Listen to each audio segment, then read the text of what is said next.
오늘 우리에게 주신 하나님의 말씀 마태복음 2장 22절과 23절의 말씀은 마치 우리가 읽으면 피난길의 연속처럼 보입니다. 그러나 주님께서는 이것이 피난길이 아니라고 이야기를 해주고 있습니다. 하나님께서는 아기 예수, 그야말로 무엇인가 다 갖추고 힘이 있는 그런 모습이 아니라 그야말로 아무 힘이 없이 평화만을 이야기하는 어린 아기의 모습으로 이스라엘 땅으로 들어오십니다. 그런데 그 모든 과정이 하나님은 이는 선지자로 하신 말씀을 이루기 위해서 이스라엘 땅으로 오실 뿐만 아니라 나사렛 사람이라 칭하리라 하신 말씀을 이루기 위해서라도 이 갈릴리 지방으로 가셨다라고 말씀을 합니다. 우리가 지난 시간에는 이 나사렛이라는 용어로 말씀을 드렸습니다. 이사야서의 말씀을 근거로 하면 가지에서 나온 넷제르에서 나온 말이고 또 사사기를 기준으로 한다면 나실인에서 출발했다고 할 수 있습니다. 그런데 초대교부들 주로 주 1세기부터 4세기 때까지를 흔히 초대교부라고 합니다. 교부라는 것은 father를 이야기하죠. 아버지라는 말을 father라는 말을 지칭하는 것은 그만큼 스승이라는 뜻입니다. 그들이 이 성경 말씀들을 성경 말씀 이전의 구전으로 암송된 것들을 가지고도 말씀을 가르쳤습니다. 대부분의 사람들은 글자를 모르기 때문입니다. 그런데 이 나사렛 사람이라 칭하리라 그것을 이루게 한다라는 말씀은 그분들은 주로 이렇게 해석합니다. 현대의 넷제르라고 보는 견해보다는 압도적으로 이 나실인에서 추론을 합니다. 아무래도 현대와는 다른 시각으로 보는 해석하는 방법이 있기 때문일 겁니다. 그러면서 이 아기 예수가 갈릴리 지방 나사렛으로 간 여정을 거룩한 길이라고 이야기합니다. 나실인, 구별된 삶, 거룩한 사람들이 걷는 길이라고 이야기를 합니다.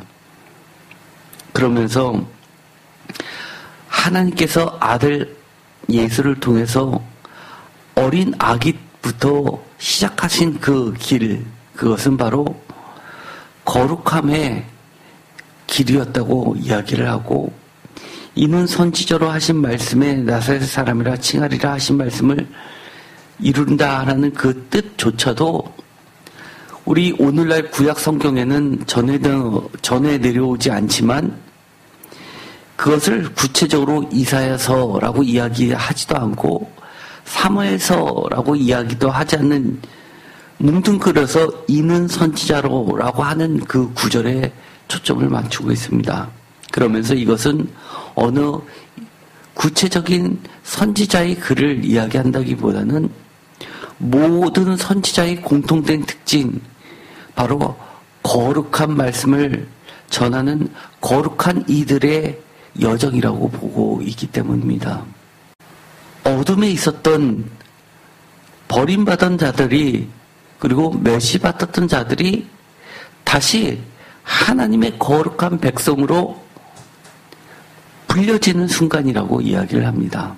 특별히 마태복음 2장 22절에 나온 이 말씀과 관련해서 마태복음 4장 12절에 예수께서 요한이 잡혔음을 들으시고 갈릴리로 물러가셨다가 15절에는 이런 말이 나옵니다.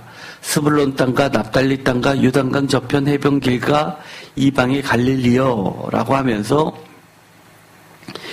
다시 한번 이 갈릴리 지방을 이야기합니다.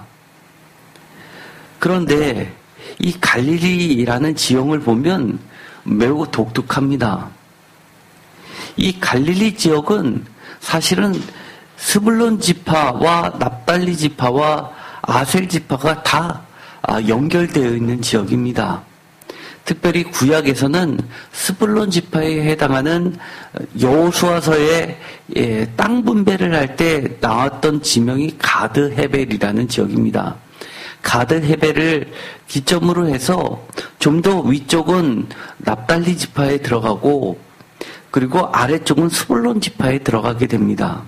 이 가드 헤벨이라는 지역은 분명하게 이 스불론 지파에 들어가 있습니다. 나사렛은 그보다 조금 아래에 있습니다. 그렇기 때문에 예수님께서 이 나사렛 지방으로 왔다는 것은 정확히 이야기하면 전체적으로는 하부 갈릴리에 포함되어 있지만 스불론 땅입니다. 그리고 조금 더 성장해서 제2의 고향이라고 하는 가버나움으로 가신 부분이 나오게 되는데 이 가버나움은 납달리 지파에 소속되어 있는 겁니다. 그런데 예수님이 다 성인이 된 이후에 공생애를 주로 했던 지역들은 가버나움과 고라신과 디베랴 호스와 그리고 벳세다, 우리가 잘 알고 있는 화이슬 진저 고라시나 벳세다라고 주님께서 이야기한 것은 그만큼 가장 많이 초기에 예수님의 공생아 생활을 통해서 많은 복음이 실질적으로 그리고 복음 말씀 외에도 실질적인 현실 속에 느껴지는 이적들이 가장 많이 행해진 것이 바로 고라신과 벳세다이기 때문입니다. 우리 복음서에 있는 성경에는 이 고라신과 벳세다가 화이슬 진저라고는 되어 있지만 그곳에서 어떤 이적들이 벌어졌는지는 자세히 기록에 남아있지는 않습니다. 그러나 많은 학자들이 이 복음서에 기록되어 있는 다른 어떤 지역보다도 고라신과 벳세다는 많은 이적이 있었고 주님이 직접 복음을 전파했던 곳으로 추정하고 있습니다. 여러 제자를 만나서 불렀던 이 지역도 바로 가버나움에 아주 근접해 있기 때문입니다. 막달라라는 것은 대표적으로 막달라 마리아, 가버나움과 벳세다는 우리가 잘 알고 있는 갈릴리 호수를 끼고 있는 중요한 지역으로서 베드로와 그 형제와 그리고 많은 첫 번째 그룹에 들어가는 제자들의 고향이 연결되어 있는 것이 바로 가버나움입니다. 어쨌든 이 지도상으로 보더라도 요한복음에 의해서 이적을 베풀었던 이 가나라는 지역도 스불론 지파에 있는 나사렛과 매우 가까운 지역입니다. 창세기에 보면 야곱의 12지파를 형성할 때 그 어머니의 이야기가 나오게 됩니다. 그런데 첫 번째 부인 레아와 야곱이 진정으로 사랑했던 두 번째 부인 라헬의 사이에서 심한 질투가 있었고 레아가 첫 번째 루벤, 두 번째 시몬, 세 번째 레위, 네 번째 유다를 낳고 나서 그것에 시기해서 이 두 번째 부인 라헬이 야곱의 사랑을 많이 받는 라헬이 그의 여종 비라를 통해서 다섯 번째 단과 여섯 번째 납달리를 낳게 됩니다. 그러자 다시 첫 번째 부인 레아가 그의 몸종인 실바를 통해서 일곱 번째 갓과 여덟 번째 아셀을 낳게 됩니다. 그리고 나선 다시 이 열 번째 레아가 직접 스불론과 11번째 디나 딸을 낳게 되고 그 뒤이어서 라헬이 요셉을 낳게 되고 그리고 13번째 베냐민을 낳다가 세상을 잃게 됩니다. 그래서 딸 디나를 빼면 이처럼 12아들이 되게 되는 겁니다. 그런데 이 복음서에서 이 두 개의 지역을 특별히 주목하고 있습니다. 바로 베들레헴에서 마태복음에서는 호적을 등록하러 가면서 일이 벌어지면서 예수는 유다 지파의 혈통을 이어받았다는 것을 알려줍니다. 바로 베들레헴 이야기가 나오게 됩니다. 그리고 나서는 오늘 있었던 나사렛으로 간다라고 이야기를 합니다. 그런데 이 나사렛이라는 동네는 스불론 지파입니다. 스불론 지파도 여전히 레아의 자식입니다. 그리고 나서는 다시 가버나움으로 이사하게 되는데, 가버나움은 바로 라헬인 여종인 빌하의 자식입니다. 재미있는 사실은 이 빌하라는 이름은 어리석다라는 뜻을 가지고 있는데, 빌하는 첫 번째 아들 장자인 르우벤과 나중에 간통을 하게 됩니다. 그것으로 인해서 야곱이 저주를 함으로써 르우벤은 장자의 권한을 박탈당하게 됩니다. 그래서 유다가 실질적으로는 장자의 역할을 하게 되지만, 야곱이 나중에 축복을 할 때 보면 요셉 지파의 두 아들을 장남과 차남으로 세우게 되는 것을 보게 됩니다. 갈릴리 지파는 이처럼 세 개의 지파에 연관되어 있지만, 특별히 그 중에서 나사렛이라는 동네로 처음 발걸음을 옮기는 것을 보게 됩니다. 그 또한 여러 가지 의미가 있습니다. 마태복음 4장과 연관시켜서 이야기를 합니다. 스불론 땅과 납달리 땅과 요단 저편 해변길의 이방의 갈릴리여라고 하면서 거기서 사셨다라고 하는 그 이유를, 해석을 이렇게 이야기합니다.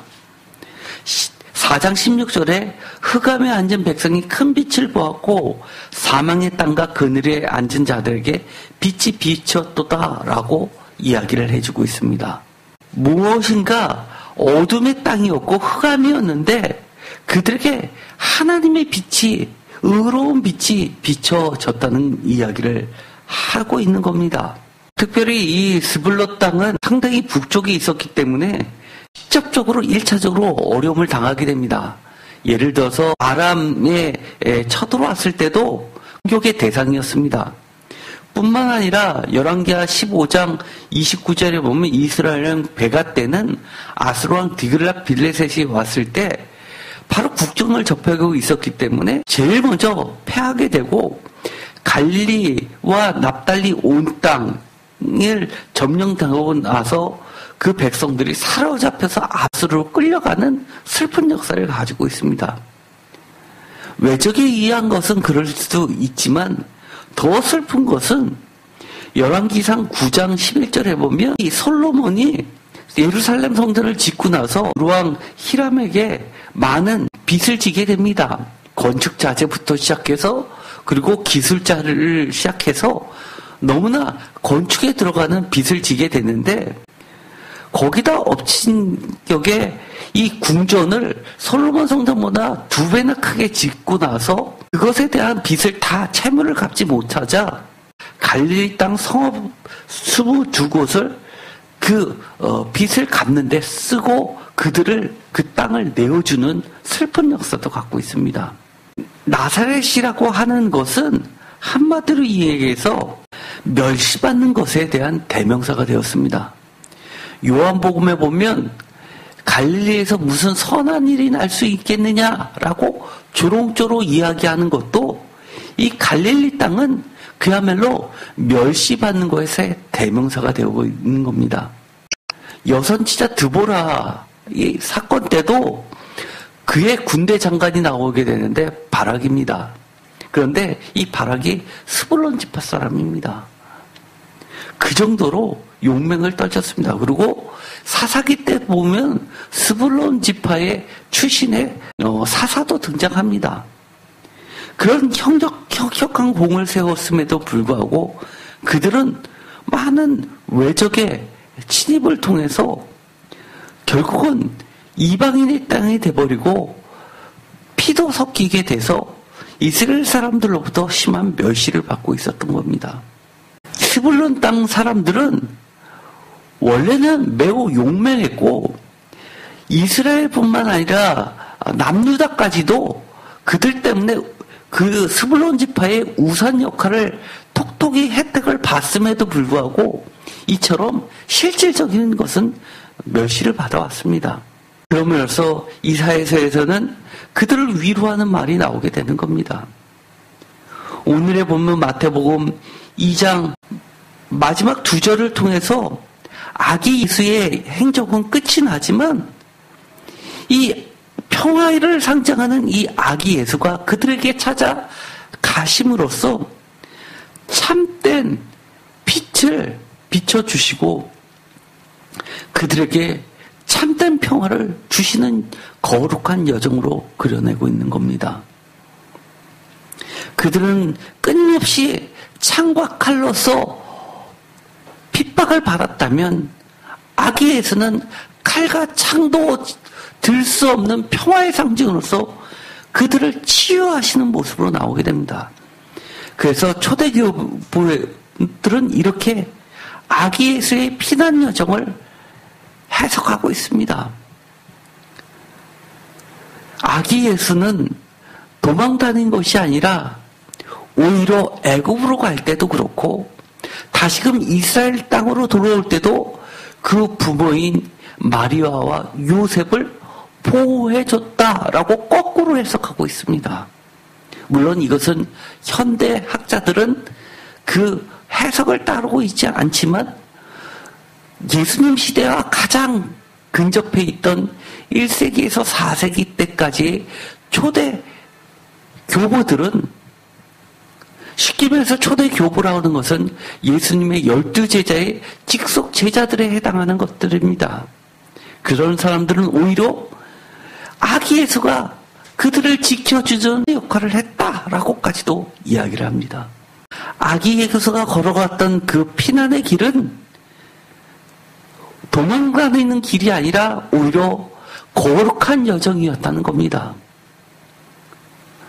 아기 예수를 따라가는 참된 제자인 우리들도 이 땅에 있어서도 모습이 그렇게 다르지 않다는 겁니다.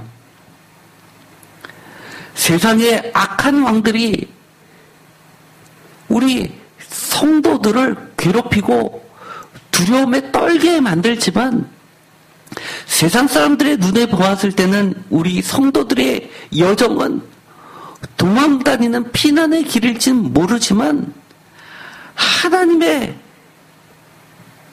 입장에 봤을 때는 이 모든 과정이 거룩한 길이라는 겁니다. 우리가 어디를 가든지 그 길에는 예수님의 빛을 전달하는 거룩한 발걸음이고 인생이라는 이야기입니다. 겉으로는 실패처럼 보이지만 실패가 아니라 아무것도 쥐지 않지만 참된 무기, 평화를 이루는 예수 그리스도의 말씀을 갖고 나아가는 평화의 여정이라는 것을 이야기하고 있습니다. 또한 그 모습은 주님이 우리에게 찾아왔던 모습이기도 합니다. 멸시받았던 왕 아기 예수, 멸시받은 사람들을 그 누구보다도 이해할 수 있고 위로할 수 있는 왕이기 때문에 그는 어릴 때부터 스스로 멸시의 길을 찾아갔습니다. 우리도 때로는 세상에 살면서 멸시를 받습니다. 심지어는 내가 젊었을 때 꿈꿔왔던 여러 가지 일들이 가장 가까워야 될 가족관계도 멸시받고 나의 자아는 상실되는 듯하고 내 모습은 깨어지고 억압받는 이 갈릴리 사람들과 다를 바가 없어집니다. 그럼에도 불구하고 나의 모습은 주님이 회복시켜 주시러 찾아오시는 그 길목에 있습니다. 어쩌면 우리의 이 깨어진 자아상들은 주님을 받아들일 첫 땅이 됩니다. 첫 관문이 됩니다. 이것으로부터 하나님의 복음은 시작되고 진정으로 예수님이 성장하고 잉태되는 텃밭이 되고 있다는 사실을 우리는 기억해야만 합니다. 오늘 말씀이 끝나고 기도하실 때 여러분이 깨어진 모습 그 자체를 있는 그대로 주님께 내려놓으시기 바랍니다. 주님이 찾아오셨던 그 갈릴리 나사렛이 되게 해달라고 기도하시기 바랍니다. 예수 그리스도가 나사렛 사람이라고 칭함을 이루신다라고 했던 것처럼 깨어진 우리들의 진정한 친구요 구주인 예수라고 친해짐이 이루어지게 해달라고 기도하시기 바랍니다. 예수의 이름 곁에는 강민희의 예수님, 이 집사님의 예수님이라고 칭호가 따라가는 것처럼 이 나사렛은 멸시받는 모든 성도를 대변하고 있습니다. 주님이 우리에게 빛을 비춰주시면 그리고 우리도 간절히 주님을 이 나사렛 사람들처럼 기다리고 멸시받았음에도 불구하고 하나님의 약속은 반드시 이루어질 것을 믿고 기다렸다면 하나님은 끝끝내 이루어주신다는 사실을 잊지 않으시기 바랍니다. 오늘 기도를 통해서 위로를 받으시고 오히려 우리의 약함이 주님이 성장하고 복음이 전파되는 거룩한 여정의 첫 발자국이 됨을 반드시 기억하고 찬양드리고 감사드리게 되기를 간절히 소망합니다. 기도하고 마치기로 하겠습니다. 하나님, 멸시받는 왕으로서 나사렛 사람이라는 그 칭호를, 멸시받는 칭호를 거룩한 칭호로 바꿔주시기 위하여 오신 아기 예수님, 감사와 찬양과 영광을 올려드립니다. 우리들의 삶이 깨졌습니다. 어둠에 쌓였습니다. 그러나 주님이 찾아오셔서 우리는 바뀌게 되었습니다. 감사드립니다. 바로 깨어진 나의 모습 가운데서 주님의 복음이 시작되었다는 그 사실을 생각하며 얼마나 감사한지 모르겠습니다. 주님께 받은 이 빛이 많은 깨어진 사람들, 멸시받는 사람들, 어둠에 앉아있던 사람들에게 복음을 내게 하여 주시옵소서. 우리의 모든 기도 제목들을 주님께 내려놓습니다. 주님의 빛으로 채워 주시옵소서. 참된 평화가 임하게 하여 주시옵소서. 예수 그리스도의 이름으로 기도드렸습니다. 아멘.